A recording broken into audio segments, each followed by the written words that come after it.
یہ استخلاص ضروری ہے. استخلاص یہ ہے کہ بھائی میرا جو کام ہے، میں استخلاص کا بہت آسان مطلب یہ ہے کہ بھائی ہم وہ کام نہیں کرتے جو کام اس کام کے منافی ہیں، اختلافی چیزیں اور سیاسی چیزیں اور شہرت کی چیزیں، بھائی ہم اسے ہمارا کام کا تقاضا ہے. تو میں نے ایک مثال دی ہے، ایک بات اب کی ہے، میں اس کی مثال دوں گا ابھی.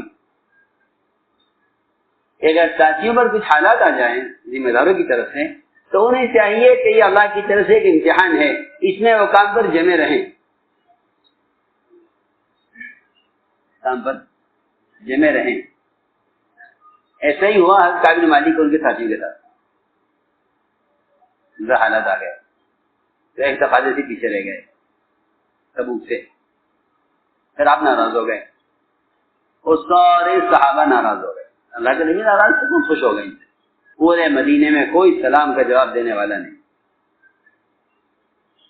پورے مدینے میں کوئی سلام کا جواب دینے والا نہیں.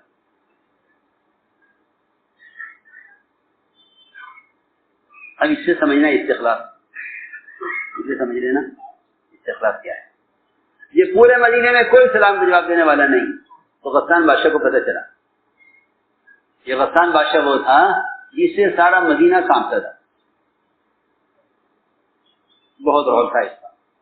اس کو پتہ چلا کہ 3 صحابہ ایسے ہیں اور ان میں سب سے اہم کعب بن مالک ہیں، اور یہ ان کے بڑے بڑے کام کا اور ہر موقع پر تقاضوں پر جانے والا آدمی ہے، اور ان کی اپنی ذمہ دار سے ناراضگی چل رہی ہے. یہ موقع اچھا ہے انہیں اپنی طرف لانے کا. اس نے خط لکھا ہے، ان صاحب کا خط جفا کا، تمہارے ساتھی نے تمہارے ساتھ بڑی بے رخی اختیار کر لی ہے، اور تمہارے ساتھی نے تمہیں ضائع کر دیا ہے.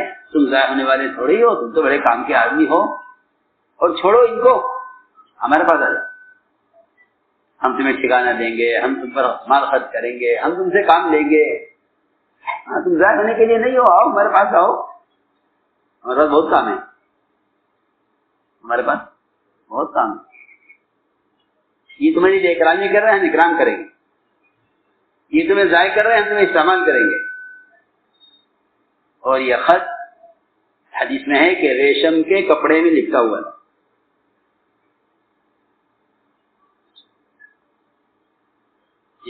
خط تھا. کعب بن مالک رضی اللہ تعالیٰ نے قیامت تک آنے والے کام کرنے والوں کو استخلاص سمجھانے کے لیے اس کے خط کو تنور میں جلایا، آگ جل رہی تھی، اس میں ڈالا. سن لو سب، اگر ہم آپس میں اختلاف کر بیٹھے اس کا مطلب یہ نہیں ہے کہ دوسروں کی دعوت پر اپنوں کو چھوڑ دیں. میرے محترم دوستو، عزیز اور بزرگوں، دین اور دعوت کی بنیاد محض اطاعت پر ہے. اس لیے کہ جب آدمی کسی میدان میں اترتا ہے تو اس کو اپنے تجربات سے اور اپنی محنت سے مختلف چیزیں اس کے سامنے آتی ہیں، مختلف چیزیں اس کے سامنے آتی ہیں،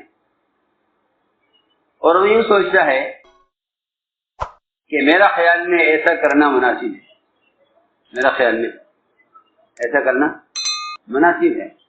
اگر میں نے فوراً یہ نہ کیا تو یہ موقع ہاتھ سے نکل جائے گا، اور اگر آپ ذمہ دار سے پوچھنے کے لیے گئے تو یہ موقع پھر دوبارہ نہیں آئے گا. لہذا اس کام کو کر گزرو، اس کام کو کر گزرو. بعد میں ذمہ داروں سے ملیں گے تو بتلا دیں گے کہ بھائی ہم نے فلاں کام آپ سے پوچھے بغیر کیا ہے، مگر اس وقت کا تقاضا یہ تھا، اس کا تقاضا یہ تھا، اس لیے ہم نے کر لیا. آپ مان لو ٹھیک ہے، نہیں مانتے مت مانو. یہ ایک مزاج بن گیا. صحابہ کرام وہ حضور اکرم صلی اللہ علیہ وسلم کی ہدایات کے اپنے آپ کو اتنا پابند بنائے ہوئے تھے کہ ان کے سامنے بہتر سے بہتر کوئی موقع آ جائے، لیکن وہ اس موقع کو چھوڑ دیا کرتے تھے صرف اس لیے کہ ہم سے یہ کرنے کے لیے نہیں کہا گیا، ہم سے کرنے کے لیے نہیں کہا گیا. بلکہ کوئی بات بغیر پوچھے کرنا تو دور کی بات تھی صحابہ کے لیے، جس چیز کو کرنے کے لیے آپ نے صحابہ سے فرمایا نہیں تھا اس چیز کے بارے میں آپ صحابہ کا سوال کرنا بھی پسند نہیں کرتے تھے. میری بات ذرا توجہ سننا. ساتھی مختلف سوالات کرتے ہیں, مختلف سوالات, اگر یہ ہو گیا تو کیا ہوگا, اگر یہ ہوا تو کیا ہوگا, اگر یہ ہو تو کیا ہوگا. تو فرمایا حضور اکرم صلی اللہ علیہ وسلم نے دعونی ما ترکتکم, یہ حدیث کا ایک ہے, دعونی ما ترکتکم. اس کا مطلب یہ ہے کہ آپ نے فرمایا صحابہ سے کہ جس کام کو میں نے تم سے کرنے کے لیے کہا نہیں ہے, جس کام کو میں نے تم سے کرنے کے لیے کہا نہیں ہے, تم اس کے بارے میں مجھ سے سوال مت کیا کرو. جو تم سے کرنے کے لیے کہا گیا ہے اس کے بارے میں پوچھو. دعونی ما ترکتکم, جو کام میں نے تمہیں کرنے کے لیے دیا نہیں ہے تم اس کے بارے میں مجھ سے سوال مت کرو. میں اس کی چھوٹی سی مثال دیتا ہوں. آپ تاجر ہیں, آپ کا ایک ایجنٹ ہے جو کام کر رہا ہے آپ کے لیے. اگر وہ کبھی اگر آپ سے زراعت کے بارے میں سوال کرے, کاشتکاری کے بارے میں سوال کرے, تو آپ کو الجھن ہوگی کہ بھئی یہ میرا کام نہیں ہے, تم میرے کام کی بات کرو جو میں نے تمہیں کام دیا ہوا ہے نا. ہاں, یہ مطلب ہے اس کا دعونی ما ترکتکم, کہ اس کاموں میں تم مجھ سے سوال مت کرو جس میں نے تمہیں چھوڑا ہوا ہے, جس کو میں نے تمہیں کرنے کے لیے کہا نہیں. سمجھے مجھے سب؟ تو اس حدیث کے ٹکڑے سے ہمیں ایک بہت بڑا اصول ملا ہے. وہ اصول یہ ملا کہ ہماری محنت اور فکر اور مذاکرے, ہماری محنت اور فکر اور مذاکرے اور ہماری دعائیں ان ہدایات, ان تقاضوں کے درمیان میں رہیں جو ہمیں دیے گئے ہیں. آپ کو یہ کام دیا گیا, آپ اس سے ہٹ کر نہ کسی کے سوال میں پڑھیے, نہ اس سے ہٹ کر کسی کے جواب کے دینے کی فکر کیجیے. قرآن میں اس کی مثالیں ہیں کہ جب نبی سے ایسا سوال کیا گیا جو نبی کے کام کا مقصد نہیں تھا, سوال کیا گیا روح کیا ہے بتائیے, بتا دیں گے تو آپ کو نہیں مان لیں گے. سوال کیا گیا کہ اصحاب کہف کون تھے, بتائیے ہم آپ کو نہیں مان لیں گے. یہ سوال اس کے ساتھ ہے کہ ذوالقرنین کون ہے, بتا دیجیے ہم آپ کو نہیں مان لیں گے. میری بات دھیان سے سننا. جو ماننے والے نہیں ہوتے, جو ماننے والے نہیں ہوتے وہ نبی پر شرطیں لگاتے ہیں. سیدھی بات. آج یہ بات ہے, میری بات بہت توجہ چاہے گی آپ سب سے. آج یہی بات کہ جنہیں کام نہیں کرنا ہوگا, جنہیں کام نہیں کرنا ہوگا وہ آپ کو ایسے سوالات میں الجھائیں گے کہ جس سے آپ کام چھوڑ دیں گے ان سوالات کے حل ہونے کے انتظار میں. ہاں, میں آپ سے پوچھوں, آپ ہمارے گھر کے آدمی ہیں, سب آپ ہمارا عملہ ہیں, آپ ہماری ایک بننے والے مسجد کی مکمل جماعت ہے. آپ سب کی ذمہ داری برابر ہے. تو اصل بات یہ ہے, اس لیے صحابہ کی صفت کی استخلاص کہ ہمیں جو کام دیا گیا ہے ہم اس کام کے دائرے میں محدود رہیں. ریکنسٹرکشن آف امہ dailymarkers.com. جی ہاں, یہ بہت بڑی صفت ہے صحابہ کی. انصار بنے اس لیے ہیں کہ ان کے اندر استخلاص تھا. کیا تھا؟ یا استخلاص. لوگوں میں اخلاص تو ہوتا ہے کہ ہم اللہ کے لیے کر رہے ہیں. یہ دو سوال ہیں یہاں. اللہ کے لیے تو کر رہے ہیں, ٹھیک ہے, ایک بات ہو گئی کہ یہ اپنے کام میں مخلص ہیں, لیکن سوال یہ ہے کہ اللہ کے لیے کیا کر رہے ہو,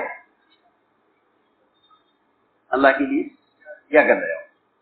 میری بات دھیان سے سننی پڑے گی بہت, میں اپنی بات کو دہراؤں گا. اللہ کے لیے کیا کر رہے ہیں سوال, کیونکہ کرنے کے کام بہت سے ہیں.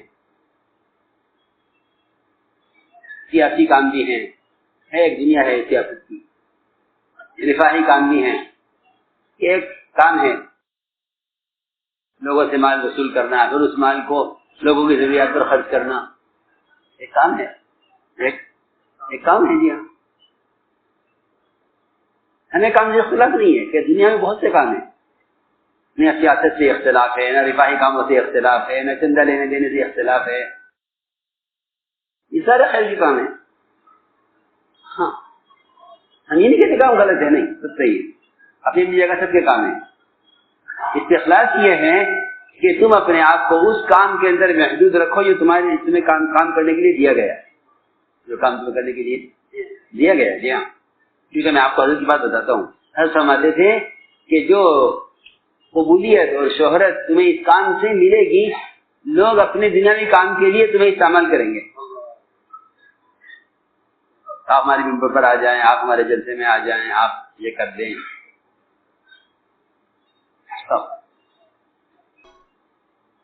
ہمارا ایک کام ہے اور اس کام کا کسی اختلافی کام سے کوئی تعلق نہیں. ایک ہوتا ہے جانبدار، ایک ہوتا ہے غیر جانبدار. ایک ہوتا ہے جانبدار اس پارٹی میں ہے، ایک ہوتا ہے غیر جانبدار ہم کسی پارٹی میں نہیں ہے. میں آپ سے بہت کام کی بات کر رہا ہوں کہ اس کام میں وہ آدمی چل سکتا ہے جو نیوٹرل ہو کر رہے. کیا ہو کر یہ استخلاص کا اثر ترجمہ ہے تاکہ آپ کو استخلاص سمجھنا مشکل ہو جائے گا. کیا ہو کر رہا ہوں؟ ہم سب کے لیے دعا کرتے ہیں، ہم سب کے لیے کیا تعاون کرتے ہیں، لیکن ہمارا ایک کام ہے. ہم کوئی ایسا کام نہیں کرنا چاہتے جس سے عوام ہمیں جانبدار سمجھے کہ بھئی یہ اس پارٹی کے سب اس میں کوئی شک نہیں. وہ کام سب کام اچھے ہیں، ہر خیر کے کام ہے. ہم اپنے مال سے، اپنی دعاؤں سے تعاون ضرور کریں گے کسی بھی خیر کے کام، اس سے انکار نہیں ہے. لیکن ہمارے کام کا مزاج ہے یہ. سمجھتے تھے کہ جن سے کام کرنے والے مال کا مطالبہ کر لیں گے پھر یہ ان سے جان کا مطالبہ نہیں کر سکتے، چاہے وہ مطالبہ مال کا کتنے بھی اچھے کام کے لیے ہو. مسجد بن رہی ہے، آپ چندہ دے دو، فلاں خیر کا کام رہا آپ پیسے دے دو. جہاں تم نے دین کے کام کے لیے بھی لوگوں سے پیسے کا مطالبہ کیا وہاں لوگ تمہیں مال ضرور دے دیں گے مگر تم سے اپنی جان بچا لیں گے، تم سے اپنی جان بچا لیں گے. ہاں، اور ہمارا کام کیا ہے کہ ہمارا کام صرف جان سے متعلق ہے. گشت اس کا بدن کرے گا، دعوت اس کا بدن دے گا، ملاقاتیں اس کا بدن کرے گا، ملکوں کے تقاضے اس کا بدن کرے گا، مسجد کے اندر کے اعمال اس کا بدن کرے گا. سب جس طرح عبادت کے لیے بدن اصل ہے اس طرح دعوت کے لیے بدن کا استعمال اصل ہے. باقی مال اسباب سب خارجی، سب جسم سے خارجی چیزیں،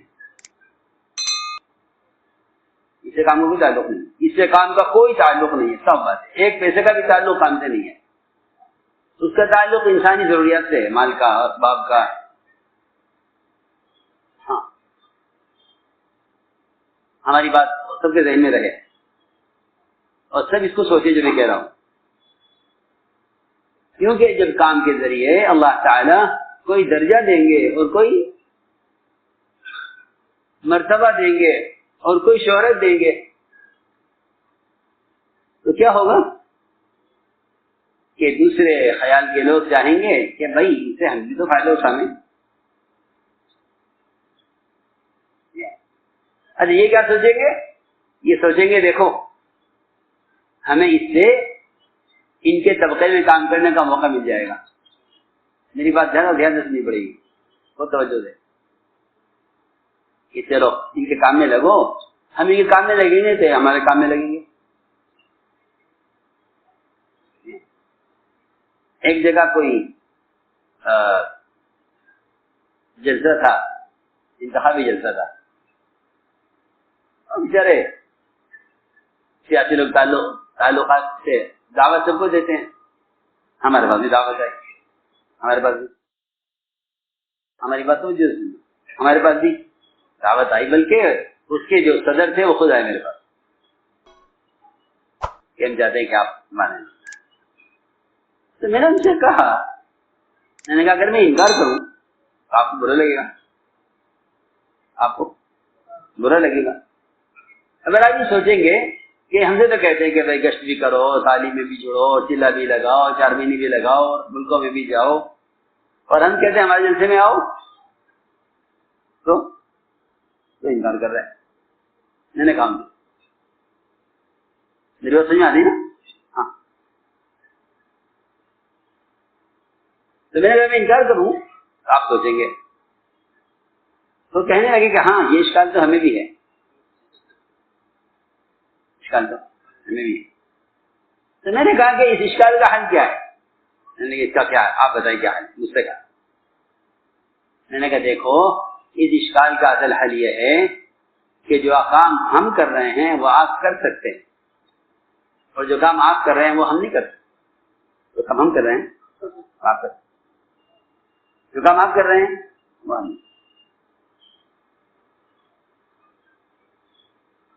تو وہ سمجھ گئے ہاں یہ بات ٹھیک ہے، یہ بات ٹھیک۔ دیکھو میں بہت عام بات کہہ رہا ہوں، دیکھو میرے دوستوں عزیزوں، میں آپ سب سے کہہ رہا ہوں ایک بات، آپ ذمہ دار حضرات ہیں، آپ حضرات اس کام میں ایسے چلیں کہ آپ کے بڑے آپ پر اعتماد کریں، آپ کے بڑے آپ پر اعتماد کریں، آپ کے بڑے آپ پر اعتماد کریں، ایسی طرح یکسوئی کے ساتھ۔ یہ ہمارا کام ہے، ہر آدمی کا اپنا کام ہے، ہمارا کام ہے۔ ہاں ہم اکرام سب کا کرتے ہیں، ہم اکرام سب کا کرتے ہیں، لیکن اکرام ممبر اکرام کی جگہ نہیں ہے کہ بھئی آپ ان سے بیان کراؤ، کہ نہیں، بیان تو وہ کرے گا جو اس کام میں یکسو ہے، پابندی سے وقت لگانے والا ہے، کام سے واقف ہے، اس راستے میں قربانی دیا ہوا ہے۔ ہاں یہ نہیں کہ آپ ہمارے اکرام کریں، ہم آپ کے اکرام کریں تاکہ کام ہو، ممبر اکرام کی جگہ نہیں ہے، اکرام کے لیے دسترخوان ہے، اکرام کی جگہ بس، اکرام کی جگہ دسترخوان، اکرام کرو، تعاون کرو، میں نہیں کہتا کہ خیر کام میں تعاون مت کرو، خوب تعاون کرو، خیر کے کاموں میں اپنے مان سے، خیر کے کاموں میں خوب تعاون کرو، اور مسلمانوں کی اور پریشان حال مسلمانوں کی ضروریات کو خود دیکھو۔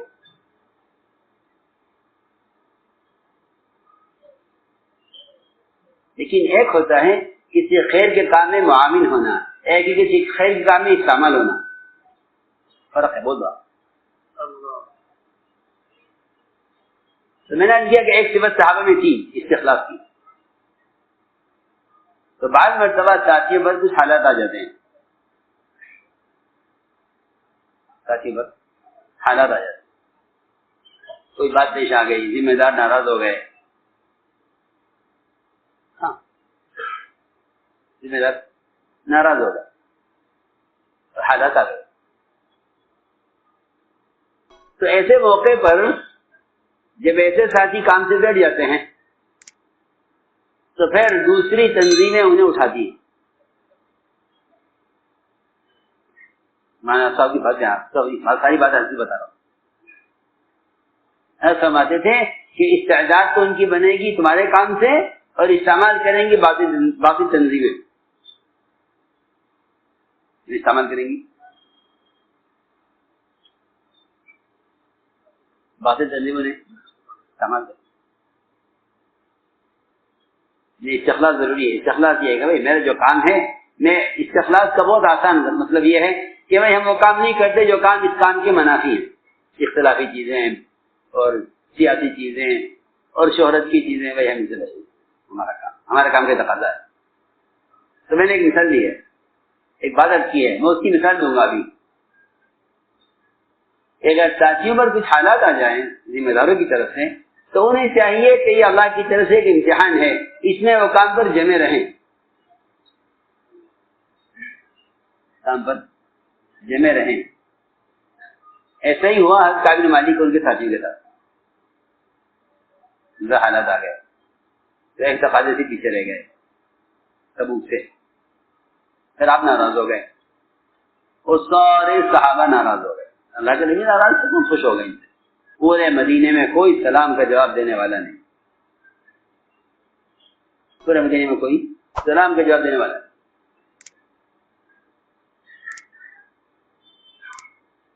اب اس سے سمجھنا استخلاص، اسے سمجھ لینا استخلاص کیا ہے۔ یہ پورے مدینے میں کوئی سلام کا جواب دینے والا نہیں، تو غسان بادشاہ کو پتہ چلا، یہ غسان بادشاہ وہ تھا جس سے سارا مدینہ کانپتا تھا، بہت رول تھا اس کا. اس کو پتہ چلا کہ 3 صحابہ ایسے ہیں اور ان میں سب سے اہم کعب بن مالک ہیں اور یہ ان کے بڑے بڑے کام کا اور ہر موقع پر تقاضوں پر جانے والا آدمی ہے اور ان کی اپنی ذمہ دار سے ناراضگی چل رہی ہے. یہ موقع اچھا ہے انہیں اپنی طرف لانے کا. اس نے خط لکھا ان صاحب کا خط جفا کا, تمہارے ساتھی نے تمہارے ساتھ بڑی بے رخی اختیار کر لی ہے اور تمہارے ساتھی نے تمہیں ضائع کر دیا ہے. تم ضائع ہونے والے تھوڑے ہی ہو, تم تو بڑے کام کے آدمی ہو, اور چھوڑو ان کو, ہمارے پاس آ جاؤ, ہم تمہیں ٹھکانہ دیں گے, ہم تم پر مال خرچ کریں گے, ہم تم سے کام لیں گے. ہاں تم ضائع ہونے کے لیے نہیں ہو, آؤ ہمارے پاس آؤ, ہمارے پاس بہت کام ہے, ہمارے پاس بہت کام ہے. یہ تمہاری لیے اکرامی کر رہے ہیں, ہم اکرام کریں گے. یہ تمہیں ضائع کر رہے ہیں, ہم تمہیں استعمال کریں گے. اور یہ خط حدیث میں ہے کہ ریشم کے کپڑے میں لکھا ہوا ہے.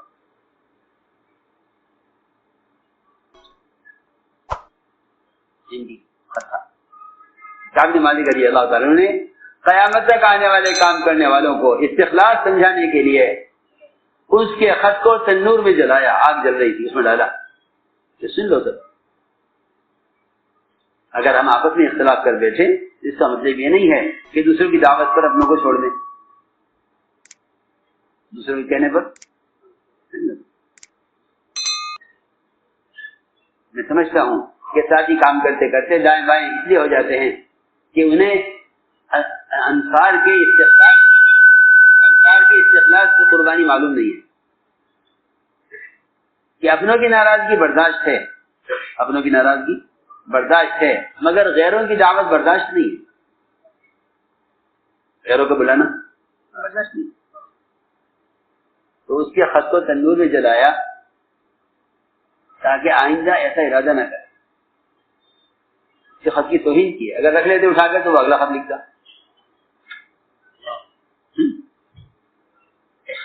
یہ بھی اٹھا کے نہ رکھا کہ دوبارہ دیکھے تو شاید خیال آ گئے اس سے تو جب یہ حالات یہاں ہو رہے ہیں تو وہاں چلیں. اور یہ فرمایا ایک مصیبت تو ختم نہیں ہوئی تھی کہ اللہ کے رسول ناراض ہیں اور صحابہ ناراض ہیں, دوسری مصیبت آ گئی. یہ نہیں کہ تم نے تو ہمارے ساتھ یہ کیا تو دیکھو ہمیں تم سے بڑے پوچھ رہے ہیں. یہ مجھے کرنا چاہیے بات. ہر ایک سوچے کہ میں اس کام کے علاوہ کہیں اور استعمال تو نہیں ہو رہا ہوں. ایک ہوتے عوام الناس, سال کے چلے لگائیں گے, مہینے کے 3 دن لگائیں گے, گشت کریں, گاڑی میں بیٹھیں, سارے اعمال کریں, وہ کس شعبے سے متعلق ہیں وہ ان کا کام ہے. لیکن وہ ذمہ دار حضرات جن پر اللہ نے کام کی کوئی ذمہ داری ڈالی ہے ان کو چاہیے کہ وہ اس کام کو یکسوئی کے ساتھ کریں, کام کو یکسوئی کریں. میری بات سمجھے. ہم نے عرض کیا کہ ایسے مواقع آئیں گے سامنے, اللہ تعالیٰ امتحان لیں گے, اللہ تعالیٰ امتحان لیں گے. میری بات توجہ سننی ہوگی بہت. میں اس سے آگے کچھ کہنا چاہتا ہوں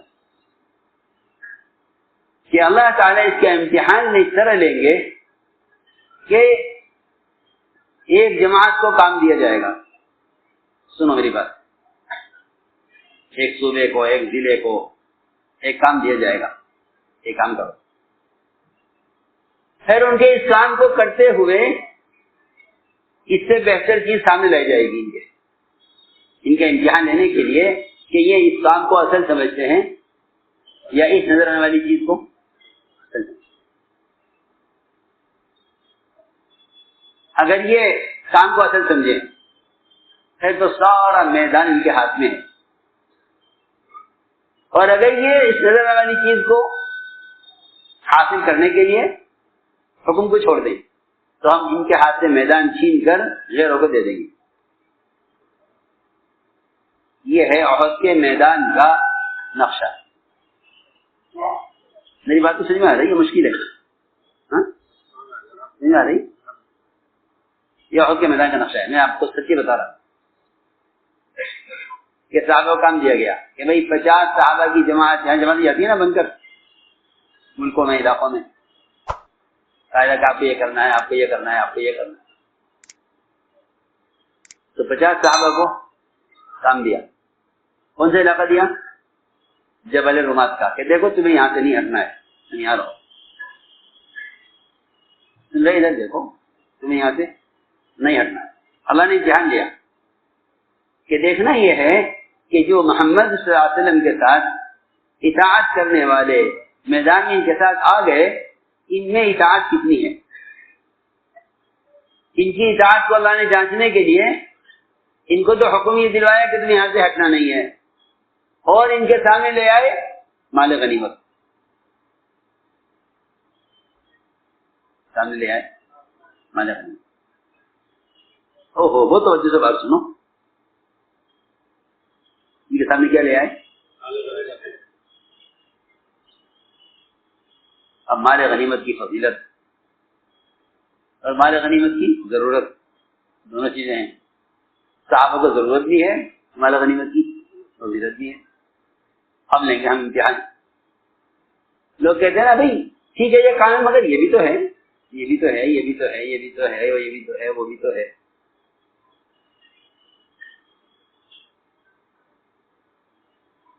وہ کام چھوڑ دیتے ہیں کہیں کے لیے، ایک فضیلت ہے کام کے لیے۔ ہم تو نہیں کہہ رہے کہ مال غنیمت کی فضیلت نہیں ہے، کہ مال غنیمت کی فضیلت ہے، لیکن اس وقت جو کام آپ کو دیا گیا ہے یہ مال غنیمت سے افضل ہے،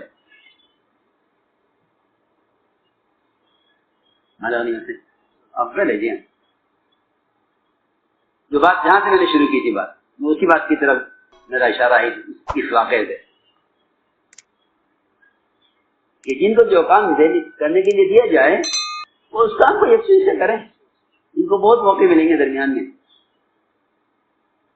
چنانچہ یہ ہوا کہ احد کا میدان مسلمانوں کے ہاتھ میں آ گیا، مشرکین بھاگے، وہ بہت مال چھوڑ کر بھاگے، میدان ہاتھ آ گیا۔ تو اس پہاڑ کے اوپر جو 50 آدمی تھے، ان میں سے 40 نے یہ کہا، اپنے امیر، علاقائی ذمہ دار بھی ہوتے ہیں، علاقائی ذمہ دار ہوتے ہیں، لوگ ان کی بات مانتے نہیں، لوگ ان کی بات مانتے نہیں۔ یہ علاقائی ذمہ دار تھے، عبداللہ بن جبیر ان کا نام تھا۔ جبل رومات پر جو جماعت تھی، اس جماعت کے امیر تھے عبداللہ بن جبیر۔ عبداللہ بن جبیر سے کہا 40 آدمیوں نے، 50 میں سے، کہ اجازت دیجیے ہمیں، ہم نیچے اتریں، کیونکہ سب مال غنیمت لوٹ رہے ہیں، سمیٹ رہے ہیں، اور دشمن بھاگ چکا ہے، اب کیوں ہم یہاں کھڑے رہیں۔ وہ تو اس وقت کی بات تھی جب کہا تھا کہ یہاں سے مت ہٹنا، اب تھوڑی ہے تو ختم ہو گیا کہ نہیں۔ اللہ کے رسول صلی اللہ علیہ وسلم کا حکم یہ ہے کہ یہاں سے مت ہٹنا، ہم نہیں ہٹیں گے جب تک آپ کا اگلا حکم نہ آئے، کیونکہ حالات کے بدلنے سے، حالات کے بدل جانے سے کوئی کام چھوڑنا نہیں چاہیے جب تک اگلا حکم نہ آئے، اگلا حکم نہ آئے۔ اطاعت کا نام ہے۔ انہوں نے کہا کہ نہیں جی نہیں، ہم تو اتریں گے نیچے، انہوں نے منع کیا، وہ نہیں مانے، اور 40 صحابہ جبل رومات سے نیچے اترے۔ ادھر سے پیچھے سے کفار نے حملہ کیا، ان 10 کو قتل کیا جو اوپر رہ گئے تھے، 10 صحابہ، اور سارا میدان دوبارہ مشرکین کے ہاتھ میں چلا۔ کس پر؟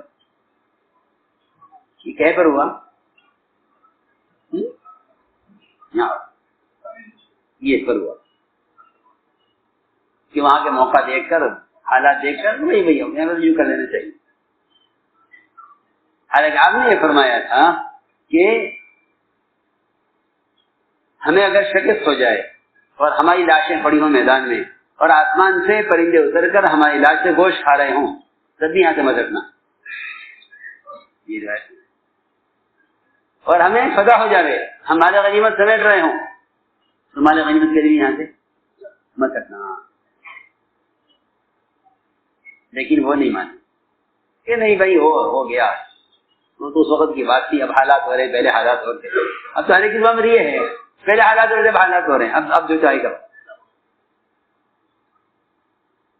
اب جو چاہو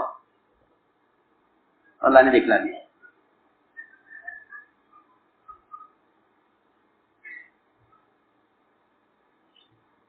تو میں نے عرض کیا کہ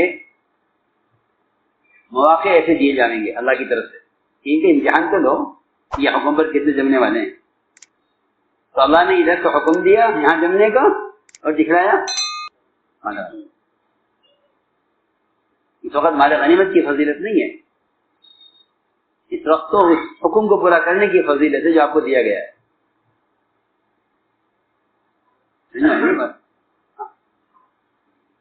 یہ میں نے پوری بات استخلاص کو سمجھانے کے لیے عرض کی.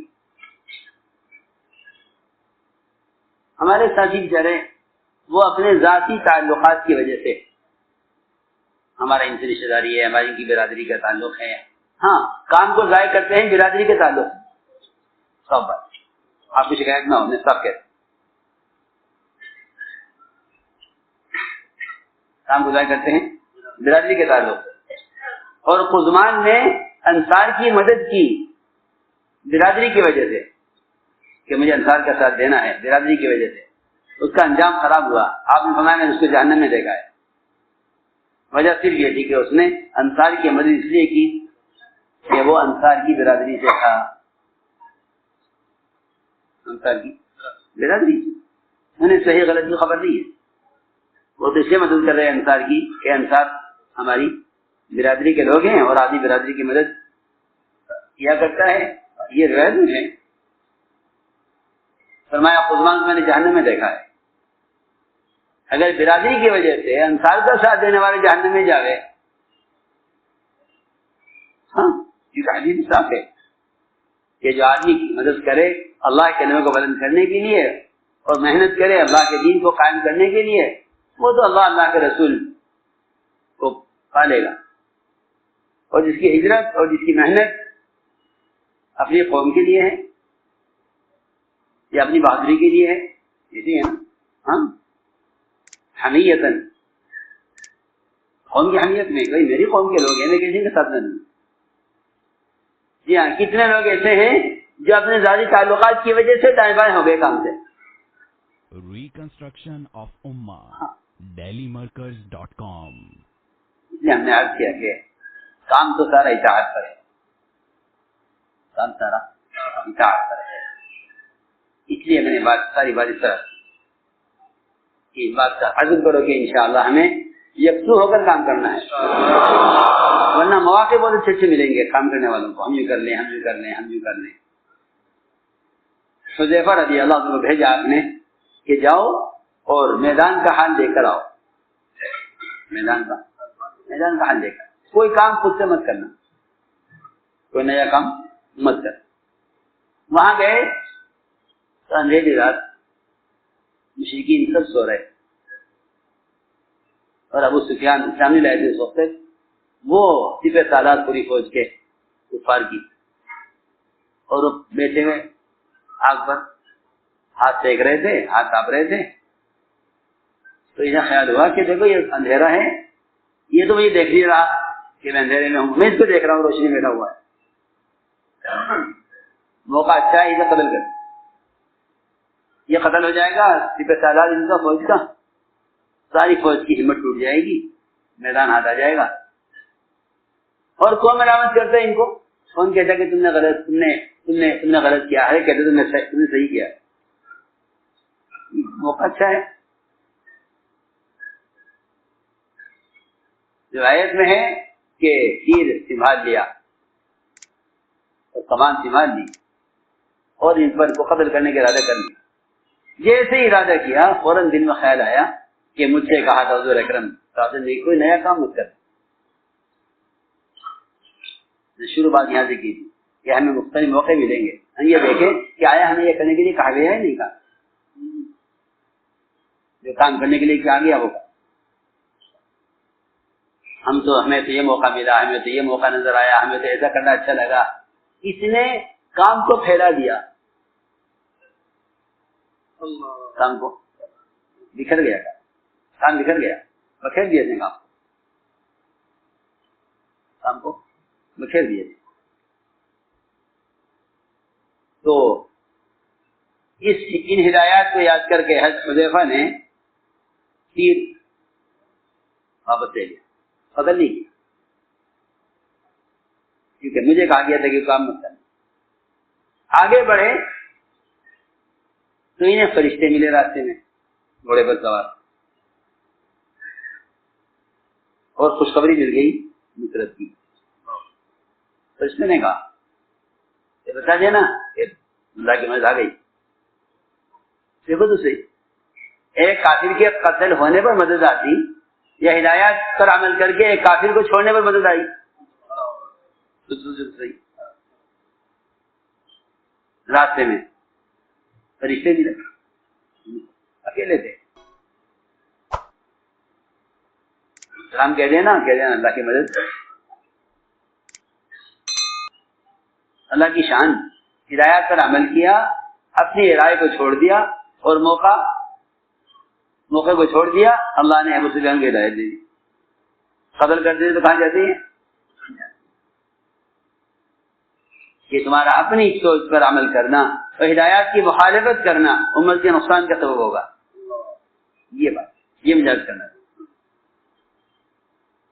اس لیے ہمارے ساتھیوں کو چاہیے کہ جن کو اللہ نے کام میں نمایاں رکھا ہے, ذمہ داری ہے, یہ اپنے آپ کو دوسرے تنظیموں سے صاف کہتا ہوں, سیاسی اختلافی چیزوں سے آپ کو بچائے, ورنہ ان پر سے ساتھیوں کا اعتماد اٹھ جائے گا.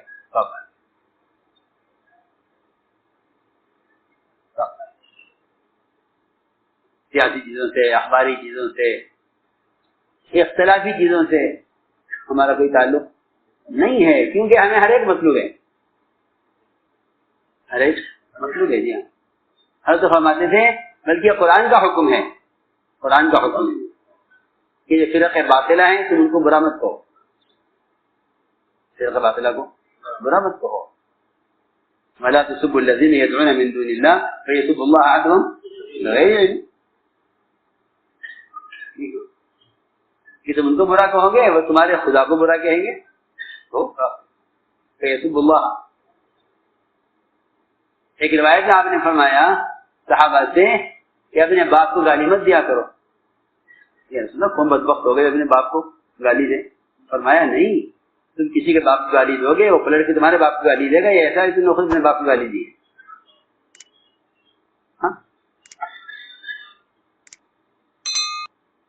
اس لیے اس کا تفاضل کریں گے انشاءاللہ, ہم کام میں یکسوئی کے ساتھ چلیں.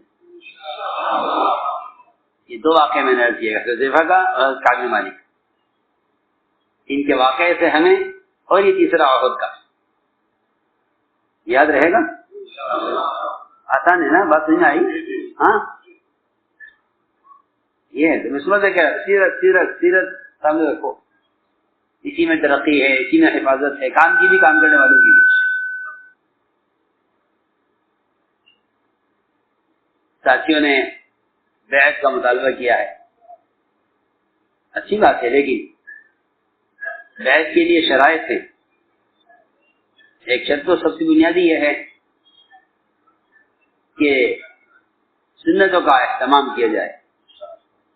جو لوگ خدا نہ کرے سنت کے مطابق داڑھی نہیں رکھتے ہیں, بیعت کا ارادہ نہ کریں جب تک داڑھی سنت کے مطابق نہ رکھتے. ایک بات. دوسری بات یہ کہ 4 ماہ لگائے ہوئے ہوں, کیونکہ دعوت اتباع سنت یہی اصل مقصد ہے بیعت ہے. جو لوگ داڑھی پوری نہیں رکھتے ہیں وہ بیعت کا ارادہ نہ کریں اور رسی بھی نہ پکڑیں جب تک اس سنت پر عمل نہ کریں. جو 4 ماہ لگائے ہوئے نہیں ہیں وہ بیعت کا ارادہ نہ کریں. ہمارے یہاں بیعت کے لیے 2 شرطیں لازم ہیں. 4 ماہ لگے ہوئے ہوں تاکہ وہ اس بیعت کو صحابہ کی بیعت سمجھ کر بیعت ہوں. ہاں کوئی شوق کے لیے, برکت کے لیے یا اعزاز کے لیے یا کسی فخر کے لیے بیعت ہونا, اس سے کوئی فائدہ نہیں. بیعت تو ایک بنیادی سنت ہے حضور اکرم صلی اللہ علیہ وسلم کی, اور اس بیعت کو سمجھنا چاہیے کہ بیعت کسے کہتے ہیں, کیوں ہو جاتا ہے. حضور اکرم صلی اللہ علیہ وسلم صحابہ کو بیعت کیوں کیا کرتے تھے, اور بیعت عربی کا لفظ ہے, اس کا کیا معنی ہے, اس کو سمجھنا چاہیے. آج کے لوگ سمجھتے ہیں کہ بیعت ہونا صرف اوراد و وظائف کے لیے ہے، اور یہی اب آج کل پورے دنیا میں اس کا تصور بیعت کا صرف اوراد و وظائف تک ہے. ایسا نہیں ہے. بیعت کے سارے مقاصد کو سمجھو. اور بیعت کا باب قائم کیا حضرت حضرت صحابہ میں باب البیعہ کے نام. باب البیعہ کہ صحابہ کے بیعت ہونے کے کیا مقاصد تھے، اور اس میں صحابہ کی اطاعت کے واقعات جمع کیے. صحابہ کی اطاعت کے واقعات جمع کیے. تو میں نے آج کیا بیع عربی کا لفظ ہے، کوئی چیز بیچنا خریدنے کو بیع کہتے ہیں. اللہ نے فرمایا قرآن میں کہ اللہ تعالیٰ مومن کے جان و مال کو جنت کے عوض دے چکے ہیں. یہ بیعت ہے کہ ہماری جان اور مال، ہمارا وقت، یہ اللہ تعالیٰ کے لیے ہو گیا، اس لیے کہ اس کے بدلے میں جنت ملے گی. آپ ایک کافر کو دعوت دیتے تو پوچھتے کہ اگر ایمان نہیں ہے تو کیا ملے گا؟ فرماتے کافر سے بھی کہتے کہ جنت ملے گی. کیا ملے گی؟ جی ہاں، یہ ہے بیعت کا اصل مقصد. اسی لیے حضور اکرم صلی اللہ علیہ وسلم صحابہ کو بیعت فرما رہے تھے تو ایک صحابی نے عرض کیا کہ میں تمام کام تو کروں گا، دو کام نہیں کروں گا، زکوٰۃ نہیں دوں گا اور دین کی محنت نہیں کروں گا. زکوٰۃ اور جہاد سے اس نے انکار کیا. آپ نے ہاتھ کھینچ لیا بیعت کرنے سے کہ ہم تمہیں بیعت نہیں کریں گے، چھوڑ دوں گی، ہم بیعت نہیں کریں گے، کیونکہ جب تم زکوٰۃ نہیں دو گے اور دین کی محنت نہیں کرو گے تو تم جنت میں داخل کیسے ہو جاؤ گے؟ دونوں باتیں روایت. معلوم ہو گیا کہ جو اہمیت زکوٰۃ کی فرضیت کی ہے وہی اہمیت دعوت اللہ اور دین کو قائم کرنے کی محنت کی بھی وہی اہمیت. دونوں باتیں. صحابی نے کیا میں دونوں کام بھی کروں گا، آپ بیعت کر رہے ہیں. جب آپ نے بیعت کی، اس لیے صحابہ کی بیعت کے مقاصد میں اللہ کے دین کے لیے اپنے وطنوں کا چھوڑنا، اللہ کے دین کی نصرت کرنا، اللہ کے دین کے بارے میں کسی کی ملامت کی پرواہ نہ کرنا، ہر حال میں سننا اور ماننا، دل چاہے یا نہ چاہے، تنگی ہو یا فراخی ہو. بلکہ اس پر بھی صحابہ سے آپ نے بیعت اور عہد لیا ہے کہ میرے بعد دوسروں کو تم سے آگے بڑھایا جائے گا کام میں تو تم کام سے پیچھے نہیں ہٹو گے. یہ بھی عہد لیا گیا.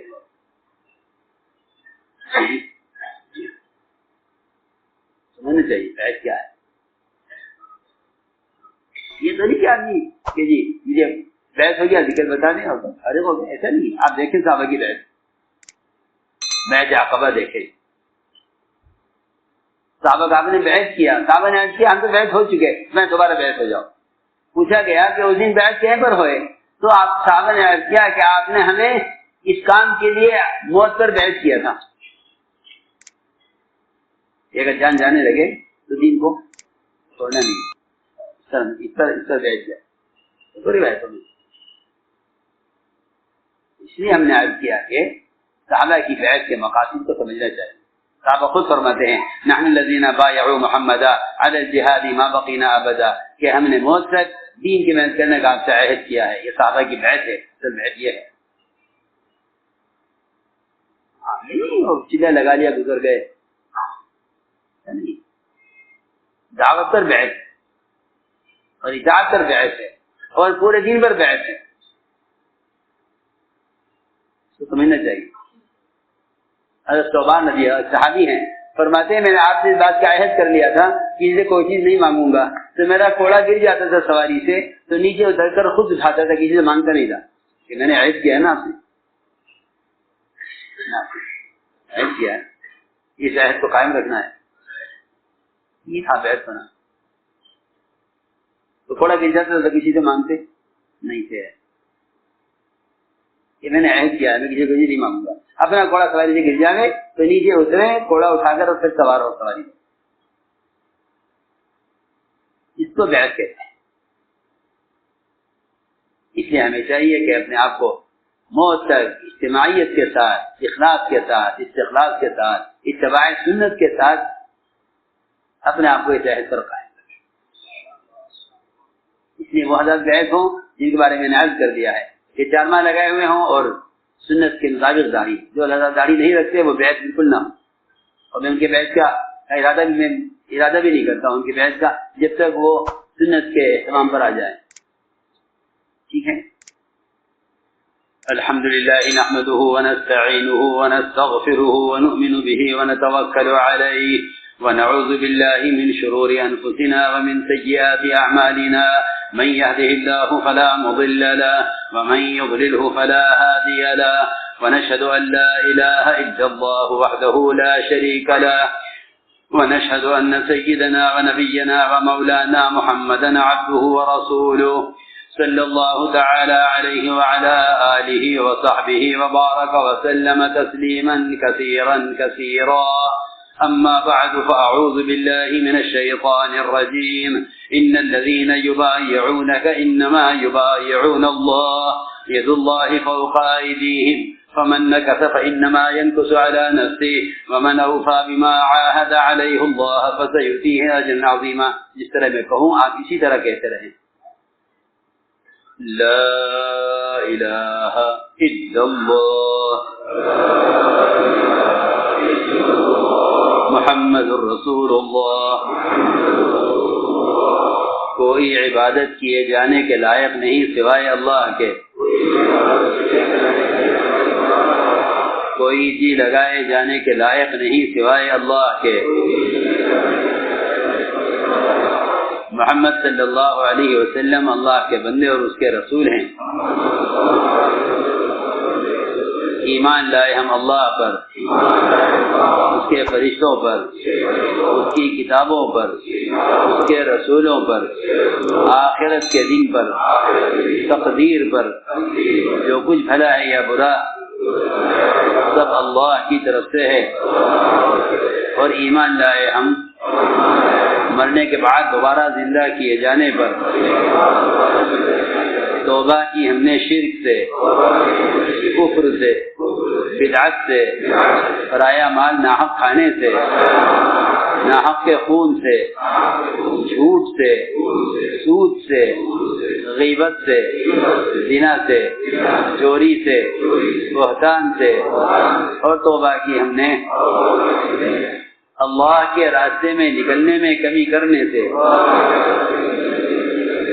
اور توبہ کی ہم نے دین سیکھنے میں سستی کرنے سے. اور توبہ کی ہم نے ہر چھوٹے بڑے گناہ سے. اے اللہ توبہ ہماری قبول فرما، عہد میں ہمیں مضبوط فرما، دعوت کے کام کے لیے ہمیں قبول فرما. بیعت کی ہم نے حضرت مولانا محمد الیاس رحمۃ اللہ علیہ کے سلسلے میں سعد کے واسطے سے. چھوڑ دو. یہ بڑے بڑے گناہ ہیں جو کبائر کہلاتے ہیں. ہمیں اپنے آپ کو ان سے ہر ممکن بچانا ہے. اور گناہوں سے بچنے کے لیے سب سے بنیادی ذریعہ، بنیادی سبب نوافل کی کثرت ہے. اللہ تعالیٰ خود فرماتے ہیں کہ میرا بندہ نوافل کے ذریعے میرے اتنا قریب ہو جاتا ہے کہ اس کا چلنا، اس کا پکڑنا اور اس کا سننا اور اس کا دیکھنا یہ اللہ کی چاہت پر آ جاتا ہے. اللہ فرماتے ہیں میں خود سے آگاہ بن جاتا ہوں. اس لیے چاہیے کہ نوافل کا خاص طور پر اہتمام کریں. دوسرا سبب نظر کی حفاظت ہے. ابھی نظروں کو جتنا حرام سے محفوظ کریں گے، جتنا حرام سے بچائیں گے، اسی قدر عبادات میں حلاوت اور لذت اور عبادات میں صفت احسان پیدا ہوگی. اس لیے کہ جو آنکھ حرام کو دیکھے گی وہ نماز میں اللہ کو دیکھنے کی کوشش نہیں کر سکتی. اس لیے اپنی نظر کی بہت حفاظت کریں. تیسرا سبب اللہ کا ذکر ہے. یہ اللہ کی اطاعت کی استعداد پیدا کرنے کے لیے ہے. اس لیے جب ذکر کریں تو زبان کو دل کے تابع کریں، اور جب ذکر کریں تو تنہائی میں کریں، باوضو کریں. اللہ کا ذکر اس کے دھیان کے بغیر کرنا ایسی بے ادبی ہے جس سے دلوں میں سستی غفلت پیدا ہوتی ہے. اس لیے ذکر کرتے ہوئے تنہائی کا کونا اختیار کریں اور باوضو ذکر کریں اور اللہ کے دھیان دلانے کی پوری کوشش کریں. اس طرح ایک تسبیح تیسرے کلمے کی سبحان اللہ والحمد للہ ولا الہ الا اللہ واللہ اکبر ولا حول ولا قوت الا باللہ العلی العظیم. ایک تسبیح درود شریف کے استغفار کی. یہ تین تسبیح صبح شام جی لگا کر اللہ کی طرف متوجہ ہو کر پڑھنے کا اہتمام کریں. چلتے پھرتے باتیں کرتے کرتے دکانوں پر کھڑے کھڑے ذکر کر لینا یہ ذکر کا طریقہ نہیں. ذکر تبتل چاہتا ہے. اللہ کے غیر سے کٹ کر اللہ کے ساتھ تنہا ہو کر ذکر کیا جائے. آپ میں سے جو لوگ حضرت جی مولانا انعام الحسن صاحب رحمۃ اللہ علیہ سے بیعت ہیں، ان سے ذکر لیے ہوئے ہیں، وہ اذکار کا اہتمام کرتے رہیں۔ جو آج بیعت ہیں ان کو چاہیے ان 3 تسبیحات کے علاوہ 10 تسبیح لفظ اللہ کا ذکر کر لیا کریں۔ اس طرح کے اول آخر 11 مرتبہ درود شریف پڑھیں اور 10 تسبیح اللہ کا ذکر کر لیا کریں۔ افضل ذکر قرآن کی تلاوت ہے۔ روزانہ قرآن نہیں دیکھ کر پڑھنے کا اہتمام کیا جائے۔ یا آج کل ایک مسلمانوں کی بیماری چلی ہے اور ایک فیشن چلا ہے موبائل میں قرآن کے رکھنے کا، جو انتہائی نامناسب، انتہائی غلط۔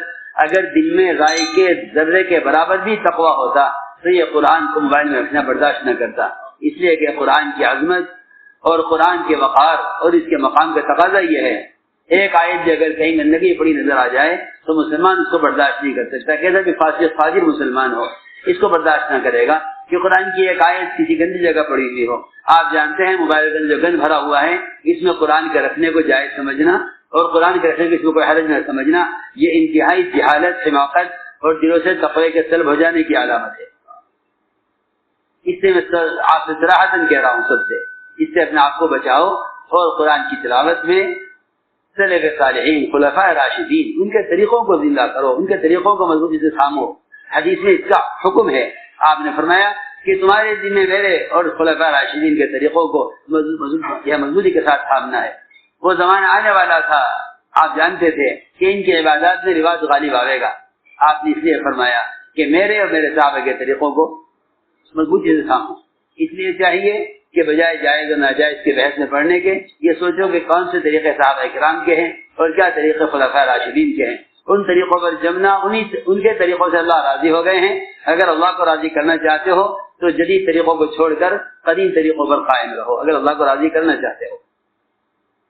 اس لیے میں نے عرض کیا کہ قرآن کو قرآن میں دیکھ کر پڑھنے کا اہتمام کریں۔ حضرت عثمان کا قرآن پھٹ گیا تھا مستقل دیکھ کر پڑھنے کی وجہ سے، اور بھی صحابہ کرام کے قرآن کو قرآن میں دیکھ کر پڑھنے کے بے شمار واقعات ہیں۔ رات کو سونے سے پہلے سورہ ملک، سورہ واقعات، سورہ یاسین، روزانہ کم سے کم جمعہ کے دن سورہ کہف کے پڑھنے کا بھی اہتمام کرے۔ دعوت کے تقاضوں کا بے تقاضوں پر مقدم رکھے۔ ہر سال 4 مہینے ماہانہ 10 دن اور روزانہ 8 گھنٹے اس کام کے لیے فارغ کرنے کو اپنا معمول بنا لیں۔ ذمہ دار حضرات کو چاہیے کہ سال 6 مہینے کی ترتیب پر خود بھی قائم رہیں اور دوسروں کو بھی اس کے لیے تیار کریں کہ 4 مہینے اللہ کے راستے کی نقل و حرکت میں اور 2 مہینے یہاں دعوت کے تقاضوں پر کریں گے سب انشاءاللہ۔ یہ انشاءاللہ آپ حضرات کی آئندہ آمد کی تاریخیں سوچی ہیں، کیونکہ آپ حضرات 2.5 سال کے لیے کام کرنے کے واسطے جا رہے ہیں۔ 2.5 سال کی جماعت ہے، 2.5 سال کی۔ جی ہم تو آپ کو سمجھتے ہی کہ آپ اڑیسہ کے ہیں یا بہار کے ہیں یا بنگال کے ہیں، ہم تو سمجھتے ہیں کہ ایک مکمل جماعت ہے سننے والی مسجد کی، کام کرنے جا رہی ہے اور کام کر کے واپس آئے گی۔ کوئی جماعت 4 مہینے کی، کوئی 5 مہینے کی، کوئی سال کی، آپ 2.5 سال کی جماعت ایسے ہی ہے۔ Reconstruction of Ummah, dailymarkers.com۔ انشاءاللہ آئندہ آمد 23، 24، 25 ربیع الاول 1443،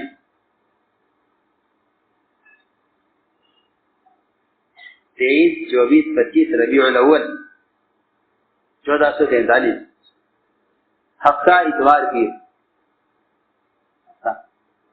اتوار پیر منگل کو دعا، ہفتہ اتوار پیر منگل۔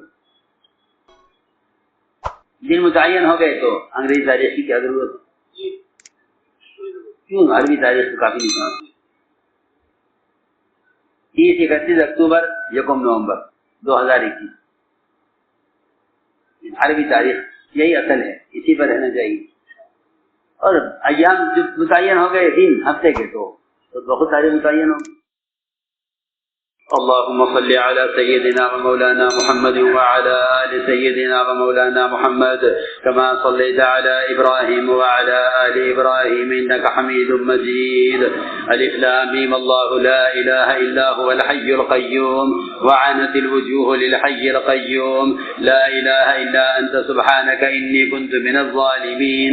يا حنان يا منان يا بديع السماوات والأرض يا ذا الجلال والإكرام يا سيدنا ويا مولانا ويا غاية رغبتنا، ظلمنا أنفسنا وإن لم تغفر لنا وترحمنا لنكونن من الخاسرين۔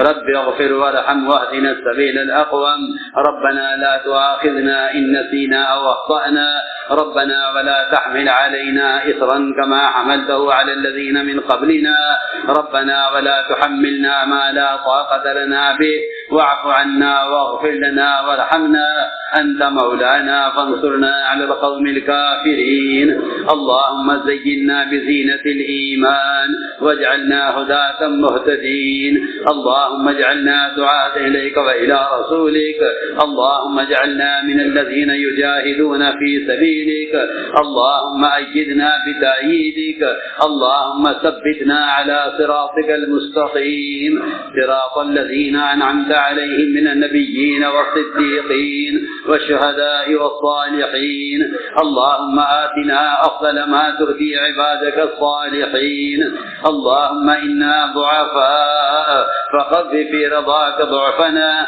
وخذ إلى الخير بنواصينا واجعل الإسلام منتهى رضائنا اللهم الطف بنا في تيسير كل عسير فإن تيسير كل عسير عليك يسير ونسألك اليسر والمعافاة في الدنيا والآخرة ونسألك اليسر والمعافاة في الدنيا والآخرة اللهم إنا نسألك حبك وحب رسولك وحب من ينفعنا حبه عندك والعمل الذي يبلغنا حبك اللهم اجعل حبك أحب الأشياء إلينا واجعل خشيتك أخف الأشياء عندنا واقطع عنا حاجات الدنيا بالشوق إلى لقائك من غير ضراء مضرة ولا فتنة مضلة وقنا السيئات ومن تق السيئات يومئذ فقد رحمته وذلك هو الفوز العظيم اللهم ألف بين قلوبنا اللهم أصلحنا وأصلح ذات بيننا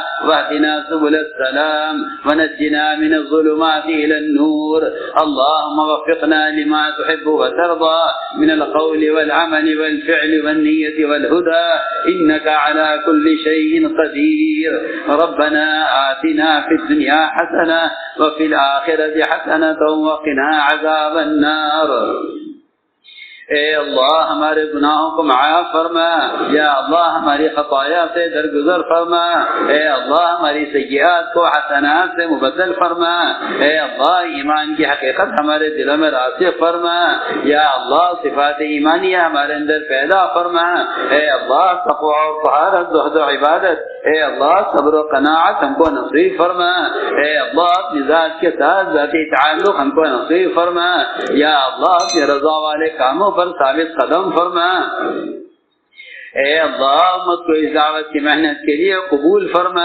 اے اللہ ہمیں ہمارے ساتھیوں کو اور اے اللہ ہماری قیامت تک آنے والی نسلوں کو یا اللہ اس محنت پر ثابت قدم فرما اے اللہ قدم قدم پر رہبری فرما اے اللہ قدم قدم پر نصرت فرما اے اللہ جو اصول و طریقے تجھے ہم سے مطلوب ہیں اے اللہ ہمیں اجتماعی طور پر اس پر جما دے اور اے اللہ جو طریقہ تجھے مطلوب نہیں ہے اے اللہ ہمیں اس سے جھٹک کر ہٹا دے یا اللہ اپنی رضا والے کاموں پر ہماری اعانت فرما اے اللہ تمام رکاوٹوں کو دور فرما یا اللہ اس کام کی اور کام کرنے والوں کی کام کے مراکز کی اے اللہ تمام مدارس دینیہ کی اور اے اللہ تمام مکاتب قرآنیہ کی اور اے اللہ تمام دینی تحریکوں کی پوری پوری حفاظت فرما اے اللہ بھرپور حمایت فرما اے اللہ قدم قدم پر نصرت فرما اے اللہ قدم قدم پر رہبری فرما اے اللہ مراشد امور الہام فرما